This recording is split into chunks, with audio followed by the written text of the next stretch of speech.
Bueno, lo buscaremos en todo caso en un ratito.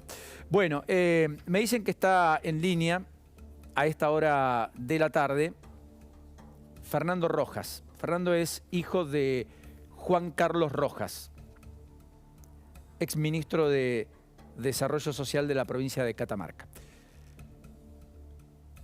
A comienzos de diciembre se lo encontró sin vida. La primera información decía que había fallecido. Luis Barrionuevo fue el primer dirigente a nivel nacional que advirtió que se trataba de un asesinato, teniendo en cuenta que también Rojas era secretario general de UTGRA, el gremio de los gastronómicos, justamente allí en la provincia de Catamarca. Fue el propio Fernando quien halló sin vida en el piso del patio de su casa, como parte de un aparente accidente casero, a su propio papá. Vino la primera autopsia, vino una segunda autopsia y vino la confirmación de lo más temido y lo peor por parte de la familia, que ahora está pidiendo por justicia y porque se esclarezca el caso. Fernando, un abrazo. Paulino Rodríguez te saluda. ¿Cómo estás?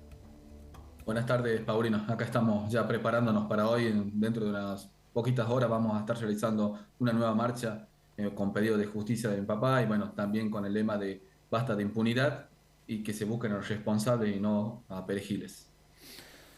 Yo hice una pequeña introducción. Tu papá tenía 73 años, ¿verdad? Sí.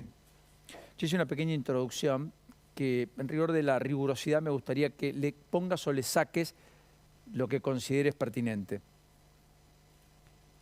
A ver, es una persona muy conocida acá en Catamarca, que cuando ese domingo a mi papá yo lo encuentro muerto, el primer policía que llega a la escena, le digo, por favor, el que está ahí es mi papá y es un ministro de acá del gobierno, así que traten de hacer todo con lo mejor posible y la delicadeza, porque es un miembro del gobierno, un ministro, le digo.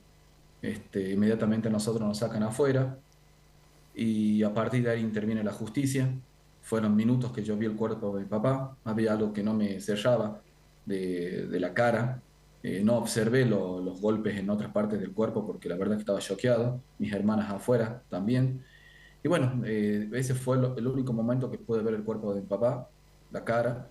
De ahí fue un cajón cerrado que nosotros nos entregaron y empiezan todo este tipo de especulaciones. A medida que nosotros íbamos tratando de hablar con la justicia, con la gente que estábamos dando testimoniales, hacíamos referencia a los golpes de la cara de mi papá, que nos parecía muy extraño que eso sea una muerte natural, y bueno, siempre la respuesta de la justicia fue, son productos de la caída, es normal.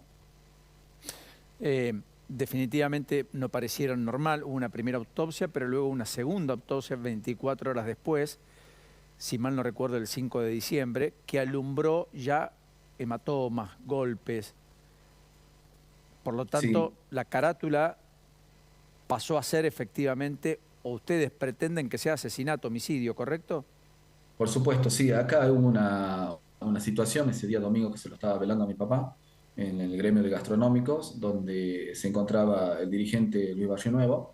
Bueno, él, a diferencia de la familia, tenía una información que nosotros no la teníamos, tenía un informante dentro de la morgue, donde le pasó el dato de que mi papá tenía un golpe en la cabeza y que aparentemente no hubiese sido una muerte natural. Era una información que la estaba manejando él, ni siquiera la justicia de Catamarca tenía esa información.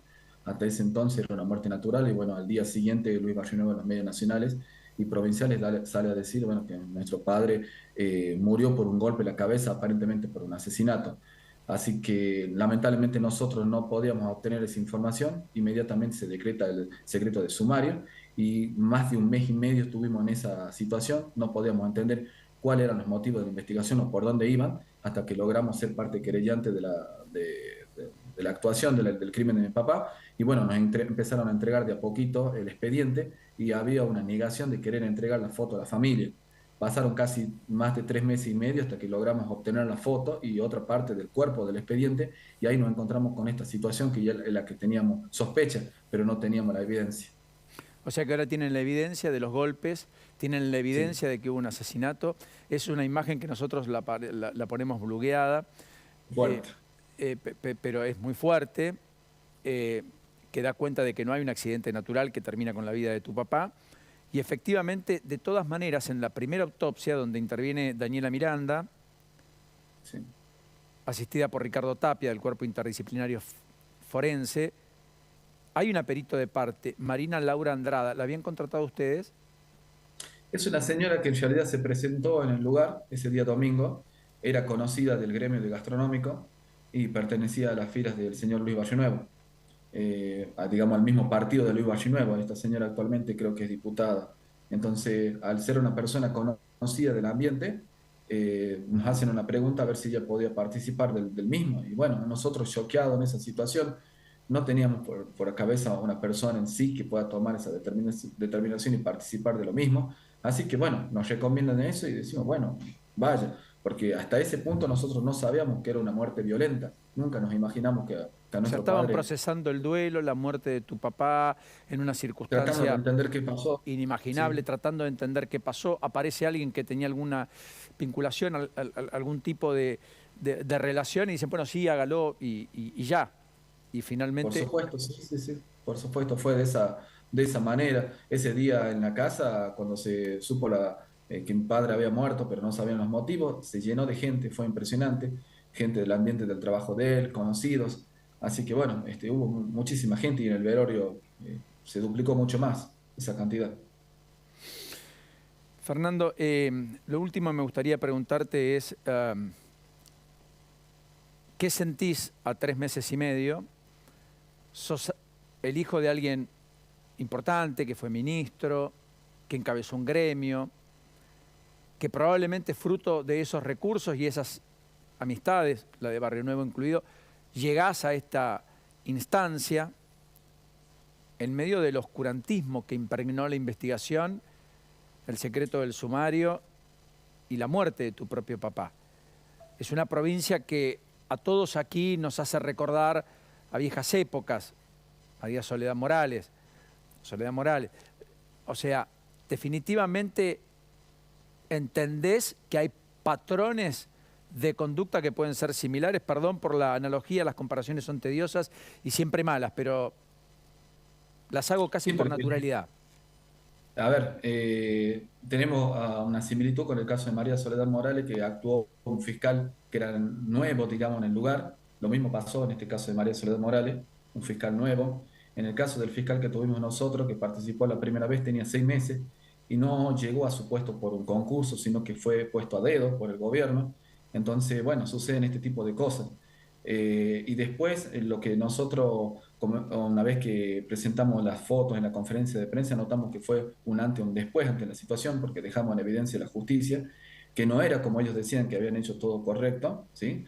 Y también, bueno, expresar el dolor y lo raro de que el señor Barrio Nuevo, que fue por años amigo de mi papá, dio la noticia, pero bueno, después tomó un vuelo a Buenos Aires y nunca más habló del caso, hasta después de la foto donde salió como primera medida con los tapones de punta a criticar a la familia y que el asesinato de nuestro padre estaba dentro del entorno de nosotros.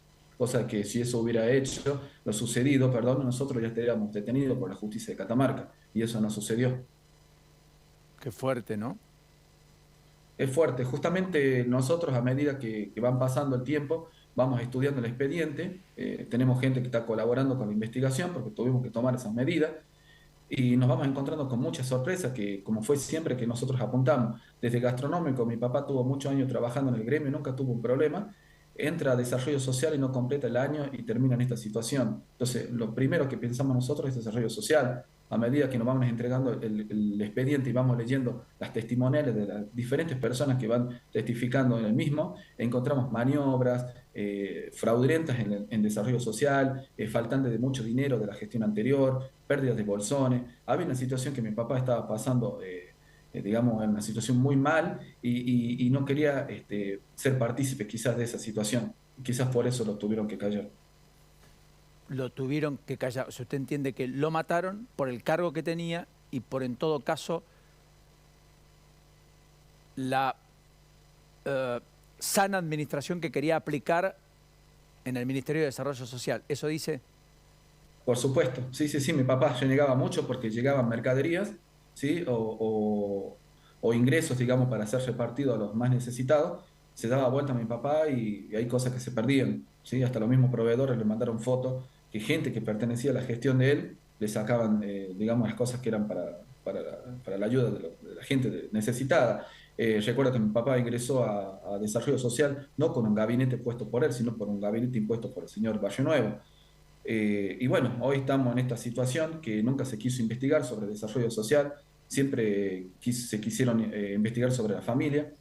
Y estamos a una situación de que demostramos la foto y empezamos a tocar un poco más el faltante de plata que figura en los expedientes. Hoy se está relacionando a causa de gestiones anteriores, posiblemente con maniobras, con financieras que acá hace un tiempo atrás se usó plata digamos, del Estado para poder ser aplicadas en financieras, en criptomonedas. Y todo eso creo que lo que están tratando de tapar. Lamentablemente mi papá estuvo en un lugar que no tendría que haber estado. Eso lo lamentamos nosotros, no tendría que haber estado porque una persona que nació muy humilde, una persona que nació en situación de calle y así fue prosperando su vida, su bienestar y fue una excelente persona. Que a mi papá lo dan vuelta y no le encuentran nada. Se fue, se murió y no se llevó nada. Es así la realidad. Un abrazo, lamento enormemente lo que les tocó atravesar. Saludo a la Gracias. distancia, muy gentil, Gracias. Muy amable. Gracias. doloroso.